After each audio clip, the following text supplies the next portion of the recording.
It's time to fly across the carpet. We did it.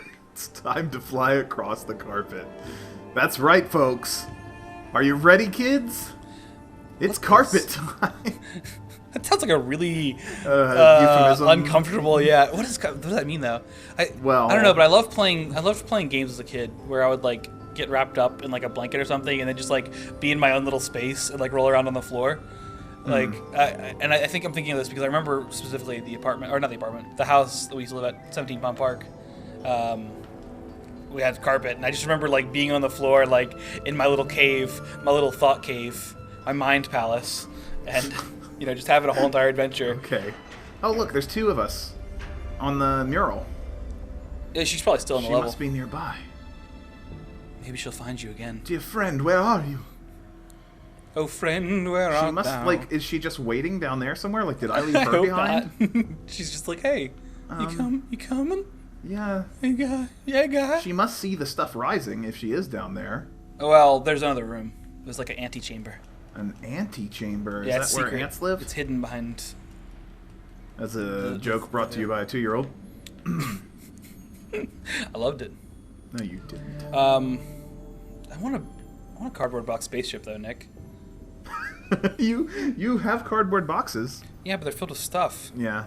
Just go to a store and get like a refrigerator box. Can't everyone just be cardboard boxes? I've always wanted everyone. I don't know. I was just putting words together. There is, I think I've showed it to you before, but a Facebook group for D&D crafters who make just anything for their D&D table, or tabletop gaming in general, not D&D.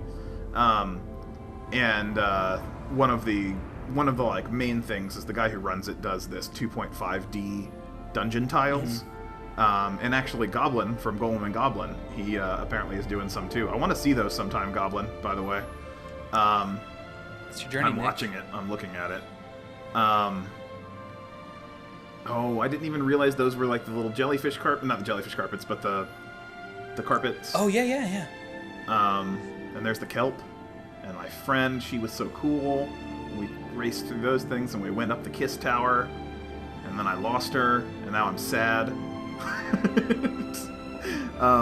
Anyway, they build these ridiculous things. Like, the 2.5D stuff is cool, but some of the other people build the most insane, like, giant towers and stuff out of cardboard.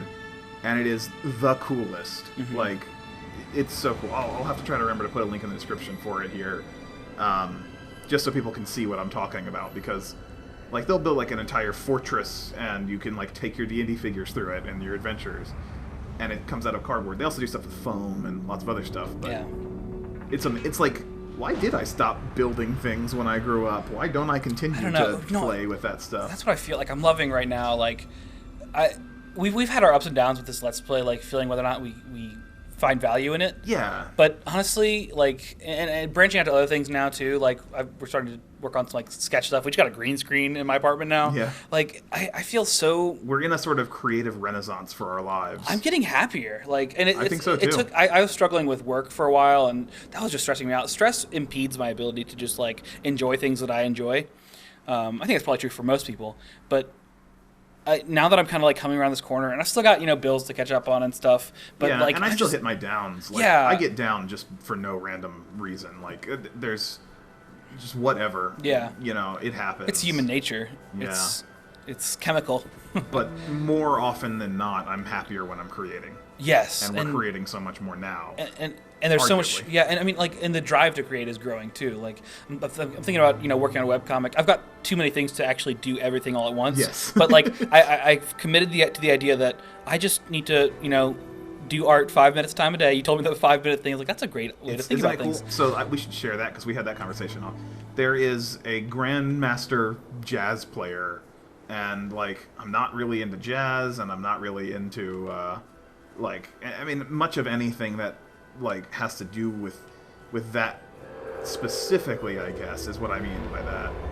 But I watched his video about learning to play jazz and learning to play piano specifically, and he just said, anything you want to do creatively, anything that you are trying to be great at, don't let yourself go a day without working at it for 5 minutes. Mm-hmm. And if you only work at it 5 minutes, whatever, you've done your job. But if you find that you start for 5 minutes, odds are, with a creative process like that or a skill-based process like that, you're going to get into the zone more days than not.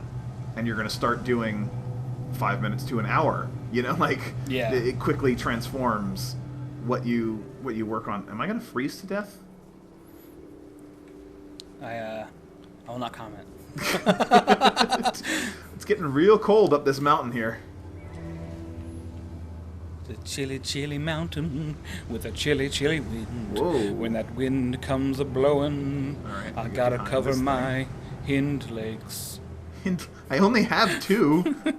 Hind legs? Hind legs? I meant that I only have 2 legs. Yeah, you only have 2 hind legs, too. That's true. Oh, humans only have 2 hind legs. In a certain way. Man, that's I wish I could remember the name of that piano player, because I saw that video like 2 years ago, but it touched me like very deeply. Yeah.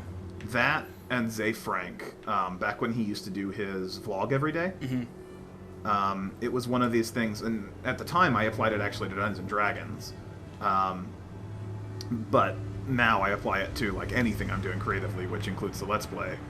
But he was saying, if you have an idea and you hold on to that idea trying to perfect it, right? Like if you just wait and you're like, I'm not going to act on that idea because I need it to be done just right, then you'll never get anywhere with it. Sure. Or you'll build it up to the point where you can only be disappointed with it when you do act on it. But if you have an idea and you act on that initial excitement, you get it done, you get it out there, and then once it's out there, even if it's terrible, you're done with it and you learned something. Right. And your next thing will be that much better. And hearing him say that dramatically affected my interest in doing anything. It is one of the most motivating statements. And he probably presented it better than I just did. I mean, I'm certain he did. But it still affected me so deeply to think, like, you're right. Because I often, at that time, and even still do, like, it's a habitual thing. But I would just get an idea and let the idea be, you know, all it is because I needed it to be perfect and I don't have the resources to make it happen or whatever. And when I stopped doing that and I started like I used to plan my D&D campaigns out like years in advance, and I still have a little bit of that, but also if I get a new idea for something that I just want to do in D&D, and even if it happens like during the game session, I'll just be like, you know what? I'm excited about it now. Let's do it now. Right. You know, and Fuck like it, let's we'll have do it that live. Yeah, let's have that idea happen. And more often than not only do I grow from it, but it turns out better than if I had planned it out and like gotten disappointed because it didn't go exactly how I hoped, you know? Right. So, very exciting stuff. It's funny because, to me, you know, like I said, I just started playing with sketching again, and the thing that I did differently that I've never really done before is I'm using pens. And the thing, like, it's a crazy, like, never would have thought of how astounding it was, but, like, you can't erase pens on a erasable pen. But when you can't erase your pens, you can't erase your pens. And it's just like, you just gotta keep going. And it's cathartic. Like, I always sketch with pencils or on Photoshop where I could be like, I didn't like that. And I spend 90% of the time actually erasing, just being like, how do I get this the way I want it to be? Absolutely. It's a really important creative, Yeah, but when you let yourself discover what you didn't intend, you know, it's still you making it. It's just, you know, you're finding, like, you know, something that is novel to even your own mind, and that's I think really exciting. I absolutely agree. There's another good mantra that I've used creatively, which was this one I picked up when I was blogging actually, but it was write for the trash can. Like once you've written, it's done. It doesn't have to go anywhere. But again, much like the, you know, latch onto an idea and just run with it instead of letting it grow, you have the experience of having written it. Yeah. So you will always be better at your next thing if you actually do something. Right. And drawing is the exact same way. If you actually just draw instead of, you know, trying to erase and trying to perfect an individual drawing, you will learn so much more. And then you can always just throw it away if you don't like it. Like, no one is forcing you to do anything with a drawing that you didn't want to do. And that's kind of, you know, I don't know, it's kind of magical. To me. And it's such an obvious thought too, but like sometimes obvious things just got to be said because you need it. Yeah. Yeah. It's like motivational posters are silly, but they do serve a pretty decent purpose in life. I'll agree with that. You know, when it's constantly in your face and you can't ignore that I expected that to light up. I mean, the thing about that picture is that this whole place is not lit up. There were no cloak people in it. Yeah. Huh. What does that mean? Oh, it's a spooky ghost. It's a spooky ghost. You gotta get a spooky ghost in town. Hopefully there's another place to get some cape juice. Try warm, delicious cape juice. It does sound pretty warm and delicious. I mean, it's definitely warmer than this frozen mountain. Gosh, yeah. And I love that the game gives you all this power to jump and be free, and then it's like, but you know what? You're losing it, and it's just like it's great. Like, but I'm losing it at a rate that doesn't feel too restrictive. Like when I get slowed down. Like, well, hey, let's explore this snowy wilderness on the next episode of Instant Philosophy Live. Ooh. Wow, wow.